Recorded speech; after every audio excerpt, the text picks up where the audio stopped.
Evening, folks. Welcome back to the Leeds View for the first podcast of the new season. Brand new look, brand new feel, and our whole lineup of people who will be joining us throughout the year on the channel. I'm delighted to have everybody back. Stats Dalton, Paul Brooker, Gerry, McNamee, and Joe Blackburn, all to talk about Leeds in different formats over the course of this season. We have a lot of stuff to get stuck into. We are only a few days away from the start of the Premier League campaign. Leeds kicking off on Monday night against Everton. We will have a preview stream towards the back end of the week on that. There will also be an opposition view stream of a friend of mine coming on who is an Everton fan, unfortunately, to have a chat about that as well. So lots of stuff this week to get stuck in. The news is out as well. And if you haven't seen or noticed, we brand new thumbnails, brand new logo, brand new look and feel, thanks to a man called James Wallis, whose details are down below. You can check out James if you need any graphic design work done. He has been superb for us. More stuff to come in the next couple of weeks in relation to that. The website is nearly done and dusted as well. So you'll be able to get the words of Andrew, Stats Dalton, and myself as we write some articles this year and some guest writers along the way as well. A bit of stuff, logistics to get out of the way as it is a live stream. If you want to support the channel, you can do so through the Fanalysis links or the back four links down below. They are our own merch as well as the official club merch through Fanalysis. It's the best way to support the channel. Or you can join the members group as well, where you'll get the new Sunday Sessions podcast, which is free on audio for everybody, but the video version is in the memberships for people around there as well. That's that kind of stuff out of the way. We've got a full house. Let's talk to everyone and see how their summers have gone before we get stuck into next season. We'll start off with Andrew Stats Dalton. How's your summer been, mate? And thanks for coming back. Yes, thank you for having me back. It's been a long summer, hasn't it? It's been a long time since that game against Plymouth Argyle back on May the 3rd, 2025. And nearly 130 days later, we're ready to rock and roll again. And it's been a long pre-season. And I think we won the league as well. It elongates the off-season as well. But yeah, raring to go. We're feeling very refreshed and very much looking forward to being at Ellen Road under the lights on Monday night for the visit of Everton in front of the Sky cameras. Yeah, we'll have to listen to the beautiful Premier League anthem ring out around Ellen Road as all of our music gets rejigged to facilitate the world's most pointless piece of music. But Joe has heard the shouts of people saying he needs to have a Leeds shirt on, and he has sorted that out very quickly. Paul, how are you, mate? Welcome back again as well, although we've been talking all summer. No, yeah, thank you. Yeah, I'm very. I'm good. I'm happy. Been on holiday. I've been to the southwest coast, which was nice. Devon. I couldn't remember the name of where I went for a second there. I've been to Devon. It was that good. Couldn't remember the name. Fantastic. Getting old. But no, it's been a good summer. I'm happy. I'm excited about the new season. I'm just ready to go. So yeah, let's bring it on. But yeah, it's been nice being chatting to you over the summer. All of that kind of good stuff, which has been fun. And yeah, let's see what this next few months brings us in terms of stress levels and joy. I'm sure it'll be nothing but easy green fields ahead of us and very enjoyable, relaxed weekends. I'm sure that's the future for us. Joe Blackburn, welcome back to the View, mate. And I hope you've had a lovely summer. How have you been? Oh, over the summer, I have been obscenely stressed. I've gone from Club World Cup to organise a charity football match. And then I was like, okay, cool. We got a couple of weeks of nice calmness and we can just sort of soothe our way. And then Leeds United transfer window happens, but we're not going to talk about that right now because there's enough people talking about that right now. And yeah, various levels of stress, but fun stress. And that's how we like it. Yeah, it'll be interesting if nothing else. It always is with Leeds United. I'm delighted to have Gerry McNamee back in the house as well after his journeys over and back home and then back across to the UK again over the last weekend. Gerry, great weekend for the Irish as well, but how have you been? Yeah, I've had a busy summer. I went to Spain for 5 weeks and took the dog, which was interesting. Yeah, she had a good time. I was out cycling one day in my Leeds top and someone shouted out "Dirty Leeds" out of a van, some Spanish bloke. So we're everywhere. And passed near Pablo's hometown on the drive down. But yeah, over in Dublin at the weekend, absolutely fantastic. It made you proud to be Irish, Jared, and an Irish Leeds fan, because every corner of the country they were there from and over from England. And I took time to go down to see the other home of football, Dundalk FC, and we won 6-1. So I was with me 2 football families over the weekend. Couldn't be better. Totally unhealthy. Lots of Guinness, fried breakfasts, and talking about nothing in particular as we do over there. But it's been great. And yeah, I think I'm ready for the season now. It's I'm sort of looking at you every day saying, "Come on, Ger, sign somebody. About time. Don't you start. Don't you start. But thanks. Your updates have been brilliant because you read so much. There's so much to bring in. But every day, I was sitting in the sun with me, Bacardi every day, and I thought, I'll listen to Gerry. He'll condense it down. And we're ready to go next week and see everybody again. And it's all the usual stresses and all these guys saying we're going down. Rubbish. I'm quite confident. Looking forward to the season. I think we'll be all right. Yeah, I am as well. I am calm because history tells me we'll be fine. In terms of transfers, we'll be fine. So I'm not getting into it. We're not going to talk about it tonight. We don't need to talk about it. If people would like to have a meltdown, there's plenty of places to go and have a meltdown tonight. We're just going to talk about the next week of football. And for once in our news today, it was nice to at least have half of it not be about transfers and talk about football. Because I don't know about you guys, but I'm done with talking about transfers this summer, and I just want to start talking and focusing on football. But we've got a really interesting game to open the start of the season. Jack Harrison returns to his old side, Everton, which will be an interesting reception for him from both sets of fans. But Stats, it's been an interesting preseason so far, mate. What have you made of Leeds preseason? I think it's been an ideal pre-season, really. If you look at the results, I think gradually we've got better game by game by game. I think if you take away the 2 games in Germany, because we were kind of against lesser opponents, I thought we did all right against Manchester United. We then came from 1-0 against Villarreal to get a good draw against the Spanish side. And I thought the second half against AC Milan were very, very good. And I think it's just about putting the blocks in place, isn't it, to get ready for the Everton game on Monday night. And look, results don't matter in pre-season. No. I always look back on when Newcastle won the league in 2010, the championship. They actually lost 6-1 at Leyton Orient 2 weeks before the season started, and they went up to 102 points. So results are irrelevant, and I've seen a bit of that on social media, that we've not won a game against a proper opposition. It matters not. It's about getting the fitness in the players and making sure the players are ready for the cauldron that is Ellen Road on Monday night. And I've been really impressed. I've been pleased with the performances. I think it's building quite nicely, and I think there's that tinge of excitement. Yes, we're going to hear the Premier League music, and I know they've changed the music order and the running order that Big Lee will do on Monday night. But yeah, I think it's very promising, and we just need to count that Christopher wave that we had at the back of the last season, and the stuff with the parade, which was actually magnificent, and carry that on ahead of the start of the new season. Yeah, Paul, the party did continue over the pre-season. I know from being in Dublin at the weekend, Champions Again Ole Ole was ringing around every single pub in the city.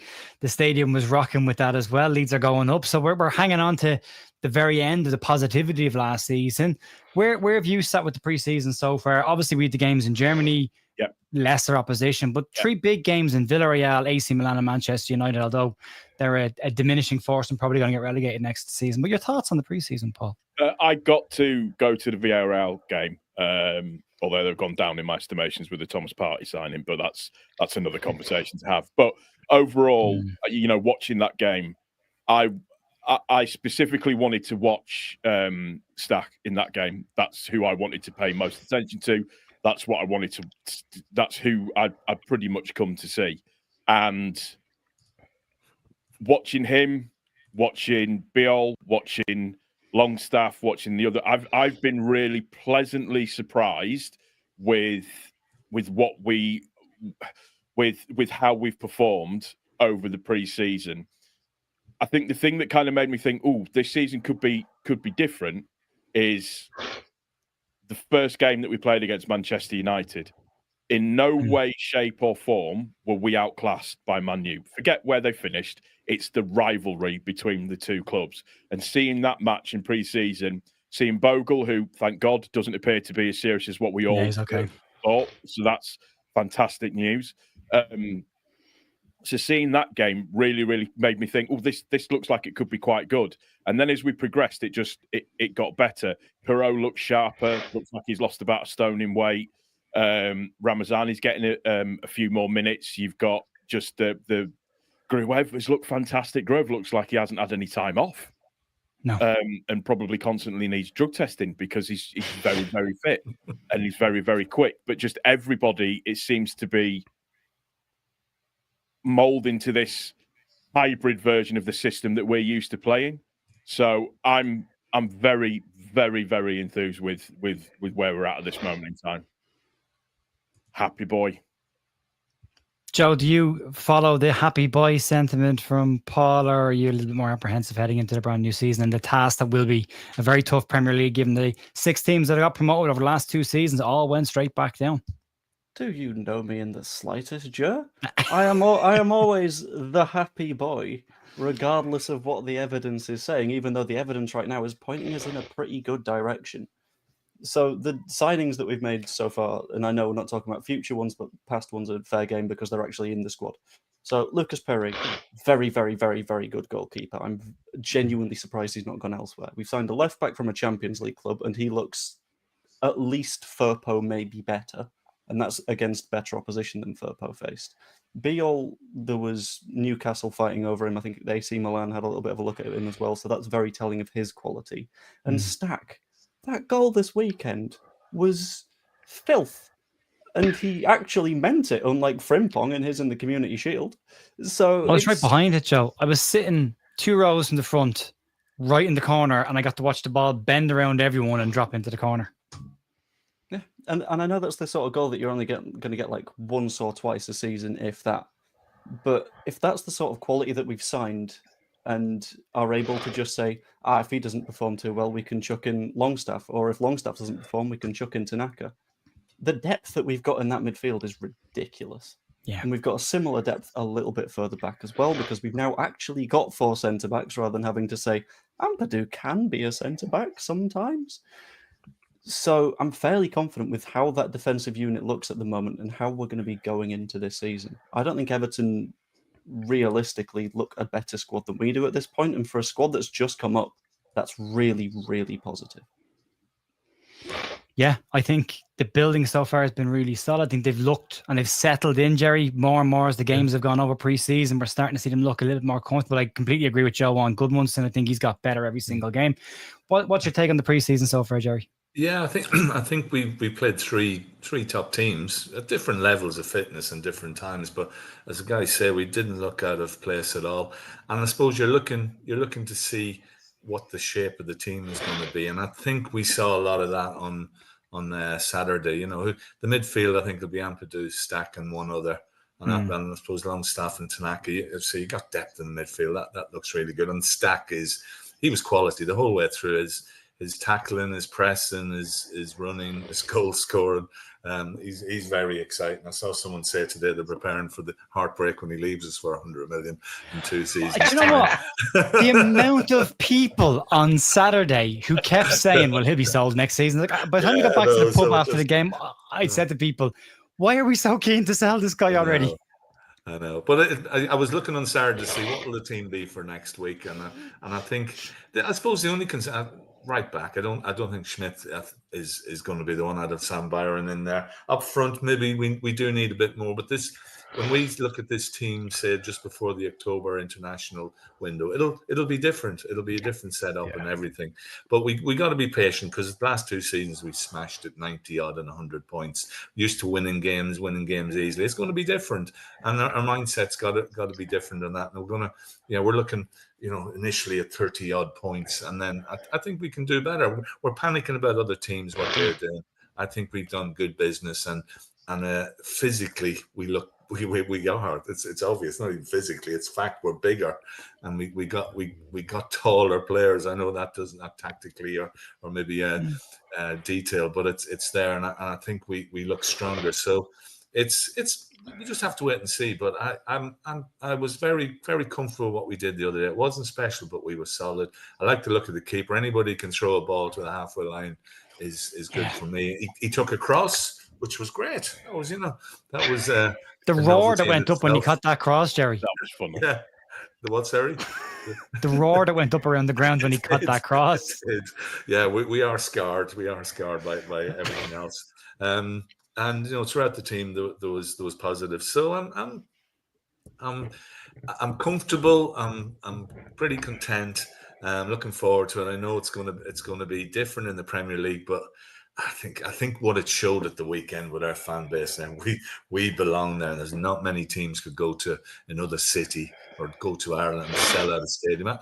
The Aviva Stadium hasn't been sold out since the Portugal game a couple of seasons ago when we played them in a qualifier. So it's pretty good stuff. So yeah, let's take it step by step. But we're back there, and that's what we wanted. And let's all the pundits say what they want. And I've Sky on during the day, and you realise what a load of waffle that people are on there talking. There's ex-players. There's that bloke who's always on about the transfers, and they're just talking waffle.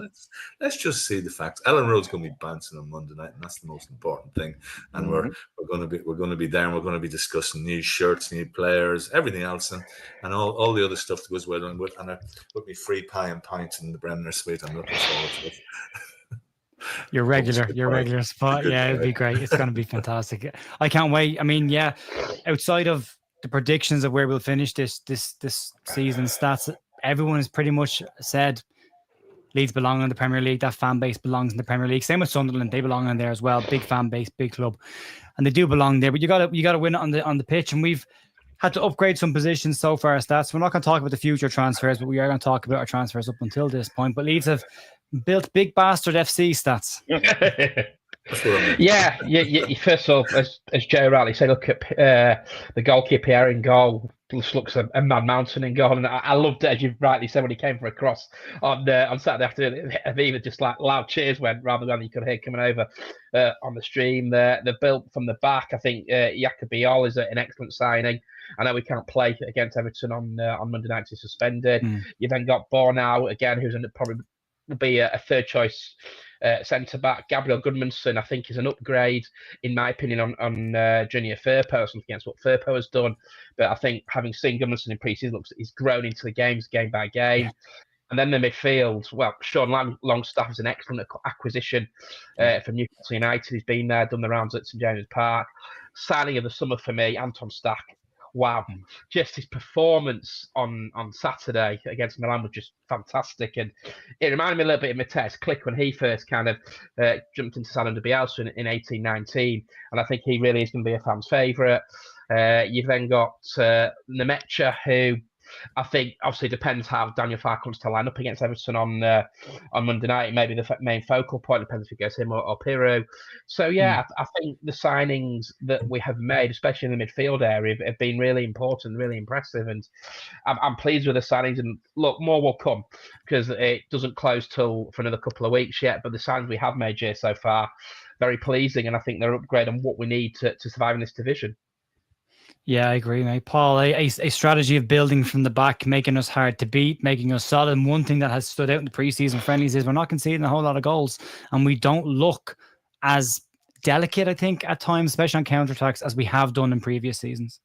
Yeah, the vulnerability that newly promoted sides normally have, yes, we will have it to a certain degree, but with what we've actually brought in, it feels like there's been a clear plan and a clear strategy to what we're trying to do in terms of tall players, physical players, athletic players, players that can do the right sort of things at the right time, and upgrading on where we were at originally. I agree. I think Goodmanson's an upgrade on Firpo, just in terms of his ability to get up and down, up and down, up and down, up and down constantly. I think Bornau is good in terms of cover for centre back and also left back as well. I believe he can cover it there as well. We've got another centre back that can maybe possibly cover at right back as well. So there's been kind of, we're bringing players in that are very, very good, and we got that business out of the way early, because if we're hard to beat, we won't hopefully lose as many points running forwards. You can have as many flair players as you want, but if the ball's getting dinked over the top and you've got nobody chasing it back or nobody putting in tackles, it's fine. You can't outscore absolutely everybody, unfortunately. Yeah. The Nemecha, from what I've seen so far, I think he looks okay. I liked his little step over that he did at the weekend. I liked his little step over and then put the afterburners on and took on the AC Milan defence on the right-hand side to put a cross in. I think he'll be good as backup and cover on that basis. I am pleased with what we've done so far. You can't not be, but then again, you've got to be mindful of this season is going to be tough. It's going to be a little bit turgid. It's going to be a little bit annoying, but we have, I believe, we've brought in the right players to do that. I mean, Perry is he looks like an absolute lunatic. He just looks like a lunatic. He's got the full leg tattoo. He's coming off the back of what looks like a hair transplant. You know, he can throw the ball an absolute mile, and he just looks good. He doesn't look like he can be intimidated, which is what you want in the Premiership. You don't want somebody that's going to get intimidated. You want somebody that's got pointy, sharp elbows that when defenders are trying or attackers are trying to lean into him, that he can just give a little bit back at the same time as well. So I'm more than happy with what we've done so far. Absolutely. Yeah, there's a bit of steel gone in there, Joe, from last year. They've very clearly decided that we can't get out muscled. We need to be physical. They seem to have taken the comments from Russell Martin when he was asked about regrets from his time in the Premier League, and he said we didn't buy enough physical players. Leeds seems to have gone out of their way, and also leaders as well, Joe. There's a lot of characters in that dressing room and very strong people, or a strong presence individually as well as the collective in that dressing room. How have you felt about it? In terms of sort of the adding of the leadership, I think that's always sort of a good thing to do, because what I think we struggled with in the first season in the Championship was we had a lot of very, very, very good footballers. The issue was they were primarily Jorginho Rutter, who was, I think, 21, Somerville, who was also 21, Archie Gray, who was 17 going into being 18. Even Ampadu was ridiculously young at that point. And admittedly, he's only 2 years older now, but 2 years can matter quite a lot when it comes to maturing as a person.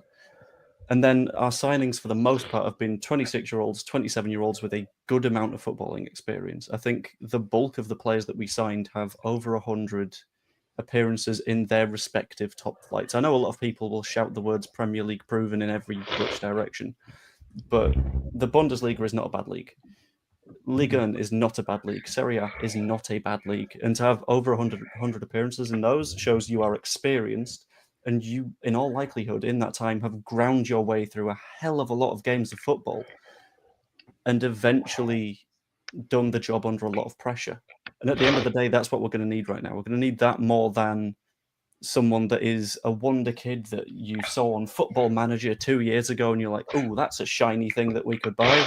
It is, but it's a shiny thing that we'd have to sell for PSR the moment we get relegated to the Championship. Whereas 26, 27-year-olds that know how to do this don't get you relegated to the Championship in the first place. And then you can have your shiny things once you've built that nice foundation.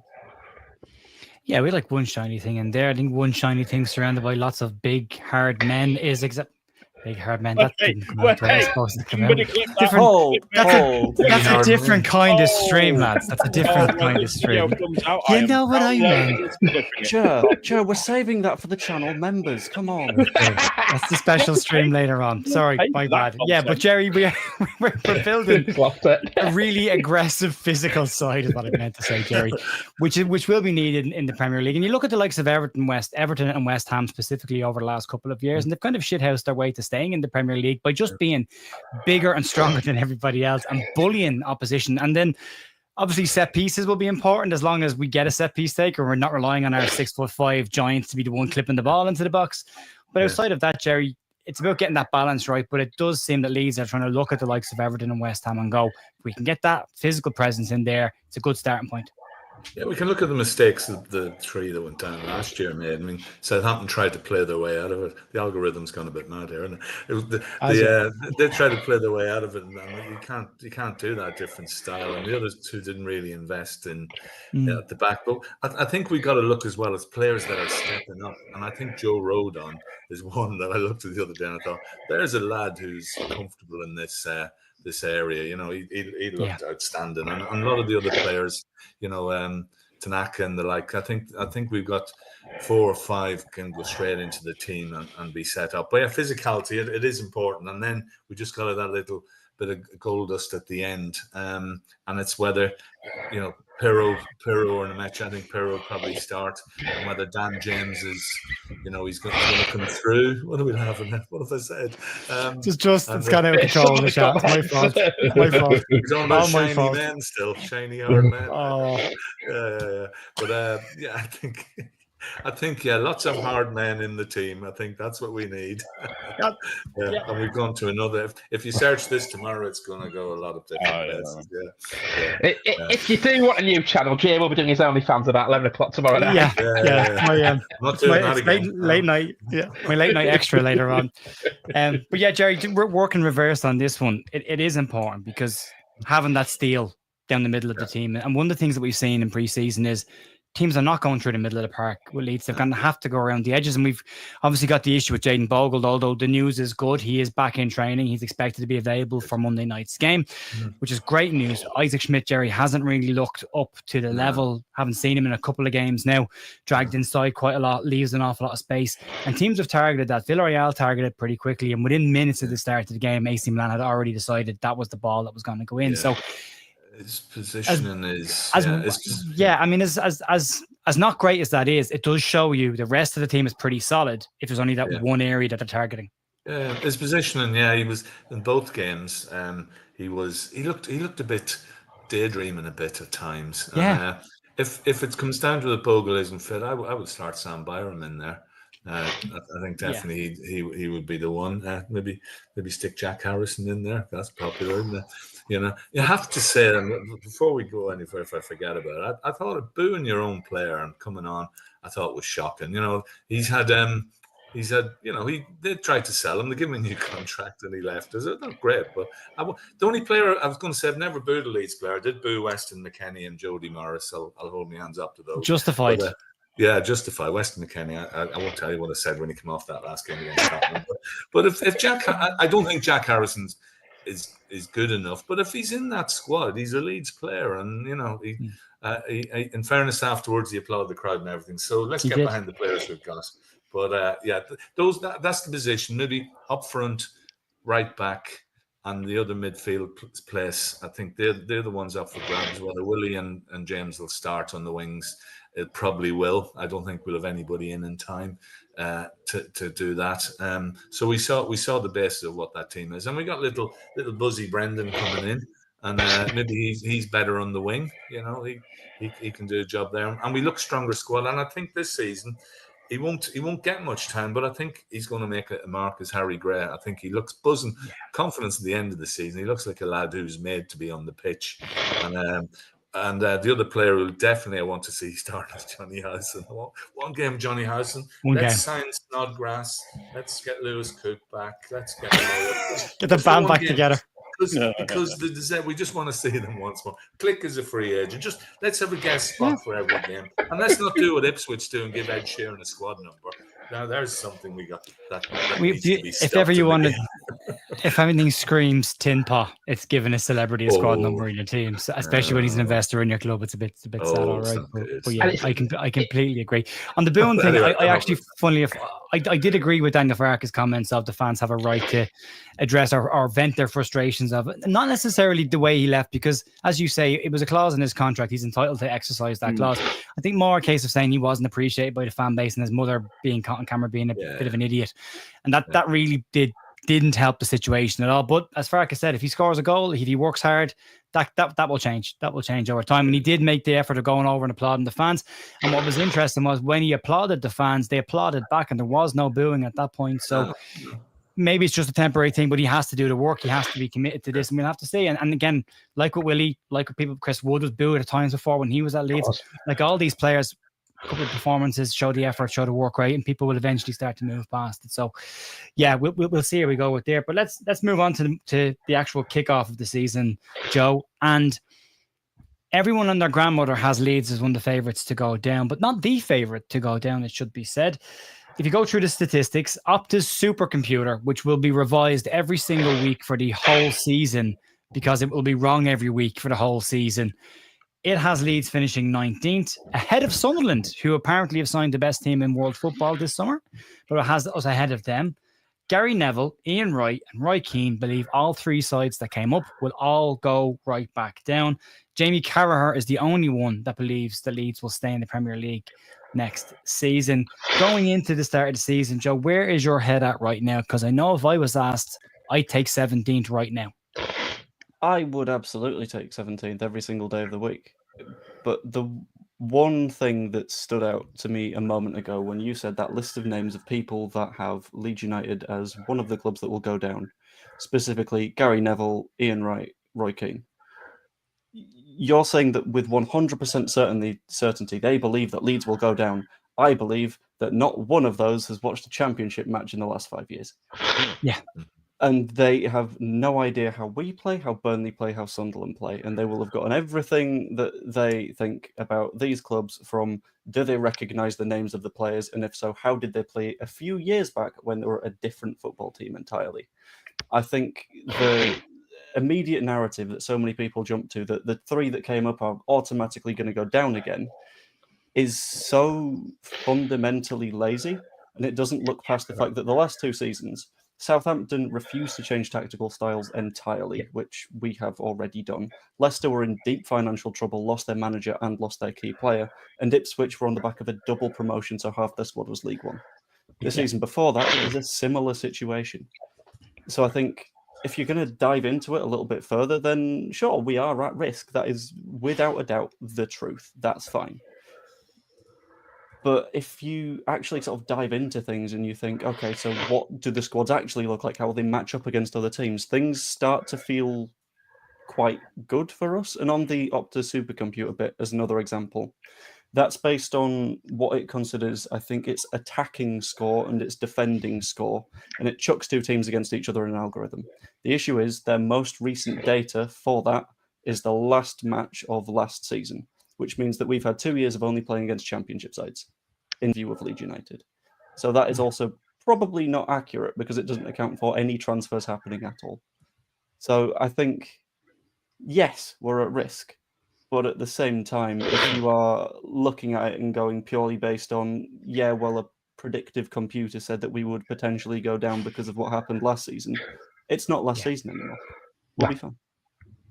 Yeah, I agree. And I think the one point they made there that stands out more than anything else is they probably haven't watched an awful lot of championship football. And Paul, I don't think anyone is delusional. It's not going to be easy. You've already said the football could be turgid. I would agree with you. It has to be, but it keeps us in the division. That allows us to build next year and move on. And never underestimate Leeds is what I would always say. Yeah. Leeds will always do the opposite of what you expect. If you expect Leeds to win a game, they'll probably lose. Expect them to lose a game, they'll probably win. Where's your head at coming in now to the first game of the season and what you think Leeds will do over the course of the year, knowing there's still 3 weeks left of a transfer window to add more players? But what's your head and your heart say? I think we finished somewhere between 14th and 17th, if I'm being honest. You could call me overconfident or whatever you want to or whatever you want to call it. But one of the things that the supercomputer doesn't appear to have done, and Joe picks up on it, is players that you've already bought, players that you've bought in, what other teams have done in the summer period also as well. Look at Wolves. They've been decimated. You look at Bournemouth. I sent you a picture today, Gerry. Entire backline and goalkeeper gone. Their entire backline and the goalkeeper is gone. Just gone. And it's Brentford are in a similar position as well. It's just there are enough teams around us at the moment who potentially, I'm not saying will be, but who potentially could be dragged into a similar situation as us. Fulham can't buy a player at the moment for love and the money. I don't know what the reason is behind it. I don't know why it is that way. They've spent less than £500,000, and it's very, like Joe, it's a very, very lazy journalistic way to go about it, just purely because, well, the stats would show last season, or the last 2 seasons, that the 6 teams that have been promoted have all gone back down again. So yeah, we'll just say that because it's an easy just to tick it and get it off of the list and get it done. But I don't see it being this way round this time. I just there's something different in the water for me, and there's certain clubs within the Premier League now who I think will struggle next season, particularly for the reasons that I've just mentioned as well, which I think will make that bottom half of the table a hell of a lot more competitive than what it was previously. So just watch this space. Yeah, stats. We have the context of last year to take into this from the Premier League perspective of Manchester United and Tottenham being 2 outliers, I suppose, of teams that shouldn't be in that mix, regardless of what we think about them. They would likely won't be there. Wolves have struggled this summer. They've lost a lot of players, haven't really signed too many. Fulham have signed 1 player still to date. West Ham are still, there's a lot of pundits think West Ham could struggle this year under Graham Potter. And then as Paul's pointed out, Bournemouth losing their entire backline and goalkeeper. And then Brentford, new manager, pretty much a new side. A lot of their star players have gone. There's a lot of change in the Premier League. So to say the bottom the top three that came up would be the automatic bottom three again this season. Probably seems to, just as has been said, to be a little bit lazy. Yeah, I think it's a lazy narrative, really, just because it's happened the last two seasons doesn't necessarily mean it's going to happen the third season run. I've got a predicted league table in front of me. I've got Burnley 20th, Sunderland 19th. I've actually got West Ham going down, and then Leeds finishing in 17th, just behind Brentford in 16th and Wolves in 15th. I think Wolves are really a bit of a strange one because they've lost an awful lot of players over the summer. Yes, Vitor Pereira did a really good job. I think Graham Potter's under a lot of pressure at West Ham United. And the Keith Andrews factor, never had any managerial experience, let alone first team experience at Brentford in a Premier League club. And I think you get that Ellen Road crowd behind the players, as you'll see on Monday night, Ellen Road. I think these could shock a few people. Yeah, I'm under no illusion that it's going to be very, very difficult to stay up because of what's happened in the past two seasons. But for me, I think these have got every chance of staying in the Premier League.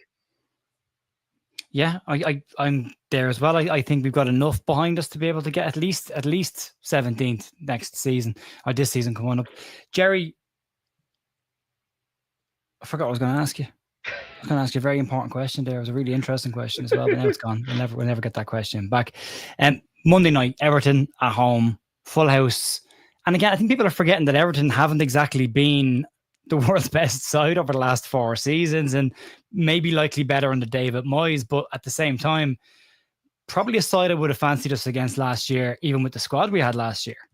Yeah, they've had a couple of tough years, and even when we were there, they escaped relegation. They've made a couple of good signs. I mean, Grealish, no matter what I think from him, is a quality player, and Dewberry Hall and others like that. And Moyes is a good manager, he's a canny manager.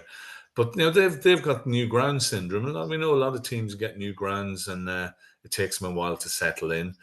We've just got a win would just be perfect to set us up, and it's important to get points on the board early. But as we're all saying, the other teams as well are all decimated. I think last season was a bit of a freak. The bottom three didn't compete. Man United and the Spurs would have been in a relegation battle any other year, and Liverpool, they're basically, and Arsenal to a point ran away with it.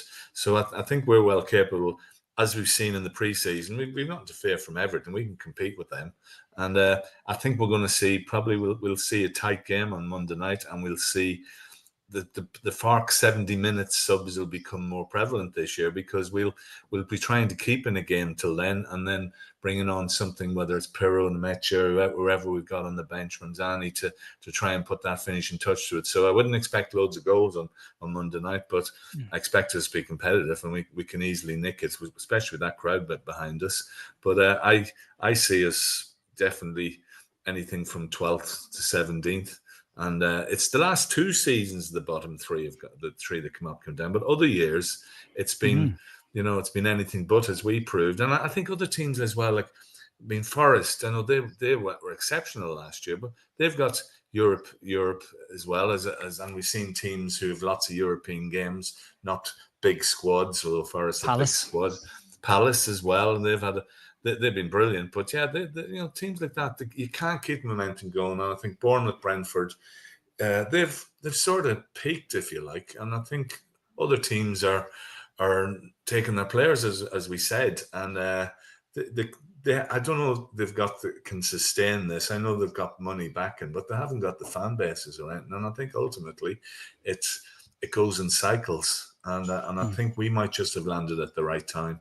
So yeah, Monday night, I see us nicking a win, and it gets us off the mark. And by Christmas, we got to look at Christmas and think, let's have at least 20, 22 points on the board. And if we have that, I think we'll be all right. And we've got a glut of games in there that against those teams that we need to win against. So the fixtures haven't been too bad to us in the sense where they all come. Yeah, and I think Sunderland obviously been mentioned as one of the teams that everyone is obsessed with Sunderland, despite the fact that at least half of the division haven't done near as much business as even Leeds have done. But Joe, it is a big game. It's the first game of the season. It can dictate the tempo, or at least dictate the sentiment for the next couple of weeks that will follow. We've not got an easy run after that first game, so important to pick up something again at Ellen Road and at home. Where's your head at going into the Everton game, and how are you feeling about it? I think, and I know that a lot of people, as a general rule of thumb, when you say this, will lose their nut because it's the kind of thing that people do. But I am more looking for a sort of performance-y thing than I am let's pick up all 3 points or we're done. Because I've seen a few people saying that like if we don't pick up points against Everton twice this season, we're in trouble and all that kind of stuff. But you pick up points from all over the place. Like you will pick something up from the top 6. You'll pick something up from mid-table. You'll ideally pick up quite a lot from the clubs that are towards the bottom of the table. So it's not a case of did we beat Everton? If not, then it's a big problem. Because, like, realistically, variance still happens. VAR might exist, but at the same time, it doesn't fix all sins that referees will cause. So, as long as the side is looking like it is a genuine top quality squad that is able to match punch for punch a Premier League side, more than happy with it. Absolutely. But if it's a case of, like, if we win 1-0, because it works the other way around, if we win 1-0 by something that's been scuffed in, sure, I'll be happy, but there'll be a little bit of room for concern because it's sort of like, well, did we sort of deserve that? I think at the moment, the thing that matters more for the long term is performance, but admittedly, result will sway everyone's opinion quite a lot immediately. Yeah, the balanced reaction we expect after a single game of football, which, and as has been said, it will take Sunderland's squad time to gel, Paul. It will likely take this Leeds squad. So you're not going to see this team at full pelt probably until after the international break at the earliest. Sorry, Paul, I had you muted there. No, it's all right, Sean. Is my fan making noise? If it is, I'll switch it off. No, it's all good. We're all good now. All right, cool. I am confident in what we can actually do and the way that we're going to actually play. What I would say is that because we are new coming into the league, that fans will have to be patient. Fans will have to just go with the flow. And I hate to use the term, but support celebrate the little victories and celebrate the small things that happen and get on with those sort of types of things. It's just we're not going to be the same team that was romping it in the Championship, that went like 4 games and only faced 4 shots on goal in those entire 4 games. That's not going to happen this season. Hey, listen, I could be completely wrong, and that's exactly what could happen, and we could all be going, oh my God, isn't this incredible? But we just need to prepare it for the way that we're going to be playing. We're going to be tough, we're going to be difficult, we're going to be strong, we're going to be I'm trying to think of words that I can use that aren't going to get me in trouble here, Ger, but you know where I'm going with that one. Hard is a great word, Paul. Hard works very well. It's a good word. Firm was one that was coming out of me just slightly then. I nearly did penetration, but I stopped myself. But it's just, it's terrible. But we're going to be absolutely fine. I think it's just, like you said, it's going to take international break until everybody is completely used to the system, and that kind of starting 11 starts to become a little bit more established, because I think there's going to be a bit of time before that actually happens. But then I think it will happen. But the other thing is the team need to realise that it might not be a complete established starting 11 every single time. I think that what you're going to see is us setting up differently for different games or for different types of opponents. And I think that's one of the reasons why we've bought in the players that we have, and we've bought the way that we've bought so far this season. In my humble opinion, that's just kind of the way that I see it. It's going to be very much more of an overall squad effort rather than just a first 11 team effort. Some of our parts, Paul. Some of our parts. There we go. Do you feel we get what's the result wise? Do you think we win on Monday, or where's your head for that? I think we draw. Draw. Okay. All right. Stats. Always important to start off on a high and to give everyone something to cheer for. Everton will have players that people have talked about. Jack Grealish obviously joining Everton, has played very little football over the last year or so. Didn't really have a pre-season either. He could be a factor in this game. Where does your head sit coming into this game? I think there'll be a real feel-good factor around the place at Ellen Road. We've got a brilliant record opening day of the Premier League season at Ellen Road. I think we only lost one in 17 on the first home game of the season. And I think the cauldron coming to Ellen Road, as a newly promoted side, if you're in Everton's shoes, that's probably the last game that you want against a team that's on the crest of a wave, that have won the Championship at a canter, that are going to have 35,000 screaming Leeds United fans behind them. I fancy us on Monday night. I think we'll win by the odd goal in 3. Look, I could be wrong, but I just think the fans will get us over the line like they did so many times last season. Yeah. All right, then. Let's go around the houses. Gerry, win, lose, or draw? Oh, sorry, Gerry. Sorry, me and my buttons again. Go ahead. Sorry, Gerry. I think we win. I think a 1-0. Although I'm embracing 1991, or was it 90, when we played Everton at Goodison and Neville Southall was sulking and we won 3-2. You never know. But yeah, I think 1-0. And we push on from there. As one of the lads says there, no, Everton would have probably thought this is the last fixture. You never want to play someone who's just promoted on their home ground. So we will win, and I think Stack will step up and ram it into the top of the net, against stiff opposition. There you go. You want any more of that? Shouldn't have started it. You started it. It's my fault. It's totally my fault. Yeah, this stream is getting demonetized. That's on me. Joe, Blackburn, where's your head at? Win, lose, or draw Monday? I'm going to go with a win, and I'm not going to talk about any penetrative stacks, but instead I'm... Darn. But instead, I'm going to say that it's 2-1 with a last-minute Jack Harrison winner, because that would be hilarious. Well, it would be 100% of his total last season. Paul, you've told me win. What you told me draw? Are you thinking 1-1, 2-1, 3-1, goals or no goals? I think it'll be a 1-1 draw. 1-1 draw. Stats? Yeah, going to stick with my original 2-1. It's funny because in 1956-57, we played Everton and this season won 5-1, 73-4 won 3-1, 2000 won 2-0, so I'm going to get 4 in a row at home to Everton the up and down the season. 2-1 Leeds. Yeah, I think we win, and I'm just go and win the game. Just go and win. There we go. Football's back. We're talking about results. This is great. I'm very happy to be talking about real football. Folks, we will wrap it up there. There is loads of stuff lined up for the rest of the week as well. Keep an eye on the channel. The news is there, as well as the new look and feel. So if you see a strange looking thumbnail, just check the left-hand corner. You'll see the name there as well.